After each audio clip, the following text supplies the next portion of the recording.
Hello, welcome to the Mastermind Principle with Meenal Vashisht, CEO and founder of Inspire into Results. So today we are going to be talking about the Mastermind Principle. And the reason this thing is so important is because it is such a basic concept. Like when you learn this concept, it is so simple and basic. Yet it remains a secret. But once we realize this principle and we use it and we apply it in our lives, it brings us tremendous results. And so I would love to share this information with you. Now, these ideas, these are not mine. They've been around for ages. And Napoleon Hill wrote this book, Think and Grow Rich, when he was inspired by his mentor, Andrew Carnegie. And so I came into this information from my mentor, Bob Proctor, and also actually Sandra Gallagher from the Proctor and Gallagher Institute. And this information was so powerful, I decided to become a consultant with them at the Proctor and Gallagher Institute. And since then, I've been sharing these ideas, and people are just loving it, and I'm loving it. And it's such a win-win situation. You're going to love it too. And feel free to share this information with whomever you think might benefit from this as well. So here we go. Now, Think and Grow Rich. It's a self-help book. And people don't just pick it up for a casual read. And I almost feel sorry for people who pick it up for a casual read and then they just put it away. They read it once, you know, they feel the inspiration or they feel the little bit of magic happening inside of them. They learn some new ideas that made them feel really good about themselves, and then they put it away and then they forget about the ideas. Now, Bob Proctor has been reading this book. And for those of you who do not know Bob Proctor, I do encourage you to watch the movie The Secret. He was the superstar in that movie. In fact, I made up my mind that I wanted to see him after I watched that movie, and what he said resonated with me so much so that I decided that I had to meet with him. And so we're going to go over the key values, right? Because we're not going to read Think and Grow Rich. We're going to study Think and Grow Rich. There's such a big difference between reading and studying something. You read for entertainment, but you study to bring about massive changes in your lives. And that's what we're doing. Okay. So some of the key values that we're going to base this particular lesson on is we must perform actions to execute on ideas. We have all these ideas and they're brilliant, yet they die in our heads. We never think of taking any actions on them. And actually there's a reason behind it, which we will learn later on, you know, during the course of this mastermind. However, please do understand that the book Think and Grow Rich does not mean you just think and grow rich. There are 13 principles that you must act on, and you must apply, and you must have plans to execute on your brilliant ideas to bring about the wealth that you wish to accumulate. Number 2, there needs to be a definiteness of purpose. Okay, this is your why. If you do not have a strong why behind what you're doing, you will never be able to achieve greatness. Never. You need a very strong why. And we will learn how to strengthen that why, how to find that why behind what you want to achieve in life. Okay. Number 3, we can accumulate great wealth with the support of the right mastermind group. We can't do anything all by ourselves. We need the constant support of our well-wishers and like-minded people and people who have already achieved what we want. We want to surround ourselves with these people. These are our members of this you know, almost exclusive club that we call the mastermind group. And you know what? Don't forget to have fun. This whole journey is, there's nothing serious about it. You're living the same life. We're just going to make a few tweaks along the way and have a whole lot of fun. All right? So let's study the chapter of mastermind. Now, please read this chapter over and over and over again as much as you can. Find a mastermind partner who can read with you this particular chapter so that you can understand it at a deeper level. When you read something once, you might get information here and there, but in order for it to slowly unfold, the depth of the knowledge that's like, buried deep inside of the author's mind will not be revealed to you until you study the chapter. So please study the chapter. Highlight the items that most resonate with you. See what will benefit you from this chapter today. As you read it today, see how it will benefit you. When you read it tomorrow, see how it will benefit you tomorrow. Like that. How will it apply to your life? Read, meditate, and apply the principles that are suggested in this chapter to your life. This is a really important concept. Bringing things in front of your consciousness. It is so important. It is so, so important. Like I said earlier, we cannot achieve anything by ourselves. And we all know that. But how often is that particular fact in front of our consciousness? It is not. And that's such a vital difference between people who have achieved greatness, because all this information, all this value that is buried inside this book is actually in front of their consciousness, as opposed to people who do not have knowledge of what's inside this book.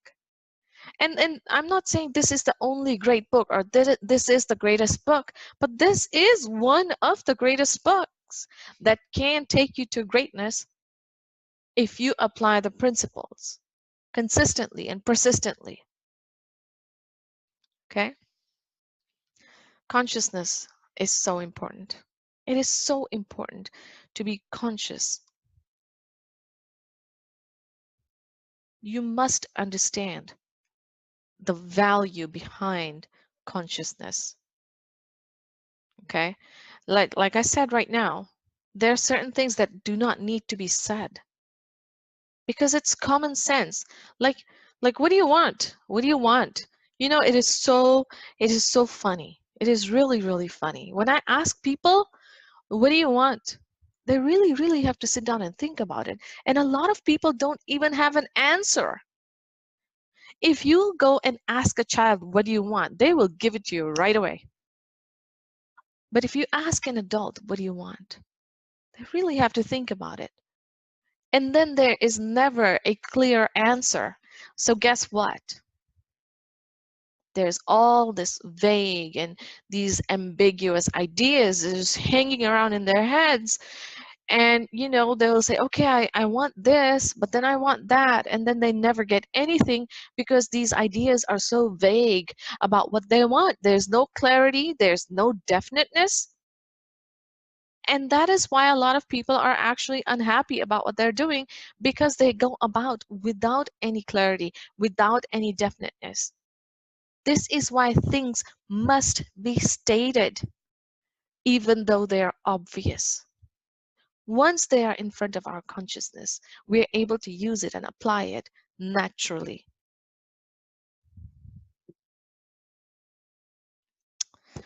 Now, the key highlights, okay? This is my version of what actually resonated with me.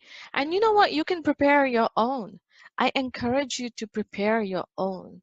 You see, the more you prepare this stuff, the more it will sink in. And the more it sinks in, the more it will flow out of you, right? Plans are inert and useless without sufficient power to translate them into action. Now, if you do not have power, you will not be able to implement on your.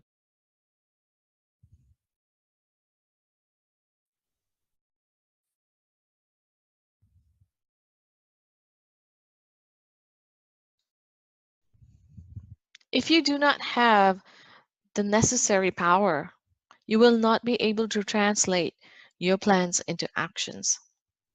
First of all, do you even have a plan? Well, before you have a plan, do you even have a goal that you want to achieve? Because you can't have a plan or you can't have plans unless you have a specified goal, right? And that is one of the things that we will be masterminding on. Power. What is power? Power is organized and intelligently directed knowledge. We have all heard that knowledge is power, that knowledge provides power. And to be honest, I heard something so beautiful once. The knowledge that provides humility, that brings about humility in a person, is the right kind of knowledge. And I love that concept. But in all cases, knowledge is power. It is impossible to find one person, well, almost impossible to find one person who knows everything about everything. It's just not possible. And instead of you trying to do everything all by yourself, it'll be better, right, to get knowledge or that power from other people, from other people's experiences, from other people's exposures, from other people's conditionings, and from other people's, achievements, right? Number three, the mastermind may be defined as coordination of knowledge and effort in a spirit of harmony between two or more people for the attainment of a definite purpose. You have to have a why. You have to have a definite purpose. But is it possible to find people who are in harmony with your purpose? I will tell you without a shadow of a doubt, yes, it is absolutely possible. Again, it boils down to what you want.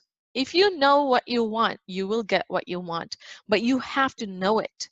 You have to know the right kind of members for your mastermind group. Now, there are two characteristics of the mastermind principle, one of which is economic in nature and the other is psychic. Okay. Economic advantages may be created by any person who surrounds himself with the advice and counsel and personal cooperation of a group of people who are willing to lend him wholehearted aid in a spirit of perfect harmony. When you want something that is so specific, you will get it. It might take a little bit of time, but I promise you, you put it out there and you will find people who are willing to lend you the aid that you need. And possibly they need the same kind of support from you, right? Business doesn't have to be all about profit. It doesn't. And it doesn't have to be profit in terms of money. You could be helping each other out with the knowledge that both of you guys have, or three of you, or even 50 of you have. And the same goes for when you're working in a team, right? You get in and you fuse in such perfect harmony. And things then just begin to flow. And that is called creativity. That is called tapping into your resources that are within you. That is where the power is coming from. When the minds of two people are coordinated in a spirit of harmony, the spiritual units of energy of each mind form an affinity, which constitutes the psychic phase of the mastermind, right? The psychic phase is a little bit hard to explain, but it can definitely be felt when there is a perfect mastermind. Great power can be accumulated through no other principle. Try to work alone and achieve something all by yourself. You might be able to, but you know what? You're going to be alone in that journey. There is going to be no fun. There is going to be no feeling of connection. There's going to be no feeling of achievement, of worthiness, because you're doing it all by yourself. But when you do it with other people, and they're there cheering for you, and you're there cheering for them, that is what a community is.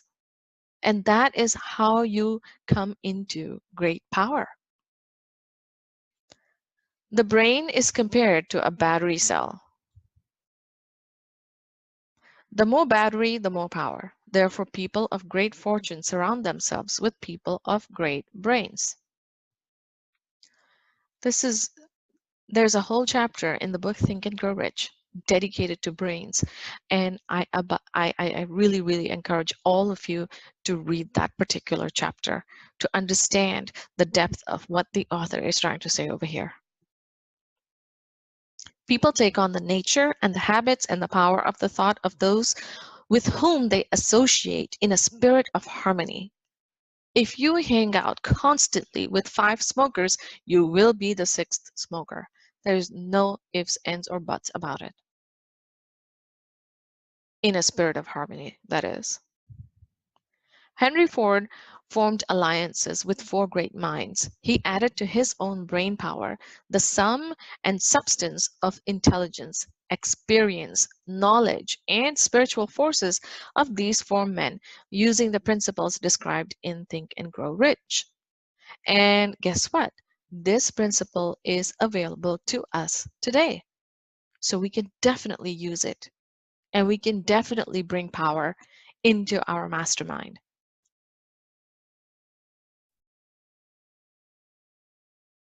For those of you who have heard of Mahatma Gandhi, that's great. And for those of you who have not, I would love for you to go ahead and Google him up and learn about some of the things he did. Now, Napoleon Hill calls it a miracle as to what he has achieved. Okay. Mahatma Gandhi came by great power through inducing over 200 million people.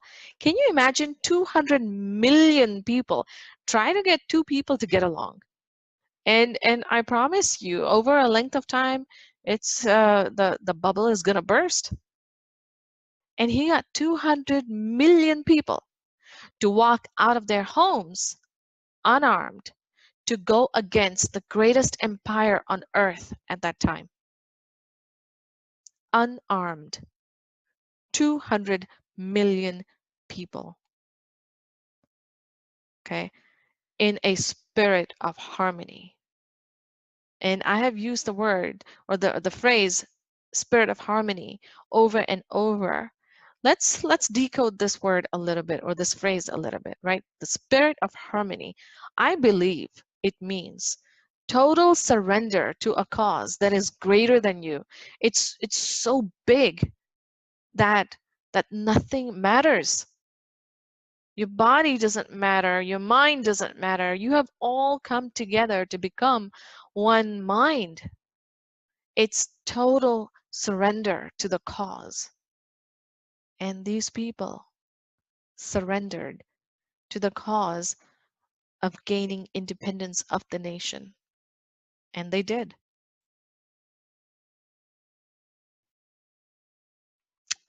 Now, Napoleon Hill says, the senses are not always reliable, and infinite intelligence does not err. Right here is the difference between a regular meeting, a regular team meeting, a regular board meeting, and a mastermind. We see dreams all the time, but they're not real. We can feel gravity, but we cannot see it. You see, if we rely on our 5 senses alone for everything, we will be very much limited as to everything that exists out there that we may not be able to see, yet feel, that we may not be able to touch, yet experience. If we believe that there is something bigger and more powerful and unlimited and infinite, and we can tap into that power. I promise you, when people come together in a spirit of harmony and realize this potential, the results for that company, that organization, that individual, that family is simply incredible. Simply incredible. This is why I love sharing this information. This is what makes a difference in a meeting and takes it up on a level of its own to call it a mastermind. Now, Napoleon Hill also points out that as you read and apply and meditate upon this, the information will be unfolded to you, which means you cannot just read it once and say, hey, I know everything because I've read it. Never. Matters of self-help have to be unfolded through constant patient, and persistent efforts of studying. And then he goes on to talk about money. Believe it or not, there is such a thing as wealth consciousness, as money consciousness. And here's a little bit of an insight from him. Money is shy and elusive as the old-time maiden. Merely reading and passing judgment on this book will be of no use. You must apply all the principles. Poverty and riches often change places. Poverty may and generally does voluntarily take place of riches. When riches take the place of poverty, the change is usually brought about through well-conceived and carefully executed plans. Poverty needs no plan. It needs no one to aid it because it is bold and ruthless. Riches are shy and timid. They have to be attracted. Let's look back a little bit. Poverty needs no plan. A person who has no ideas, who has no plans, they have no inspiration. And poverty will take place over there.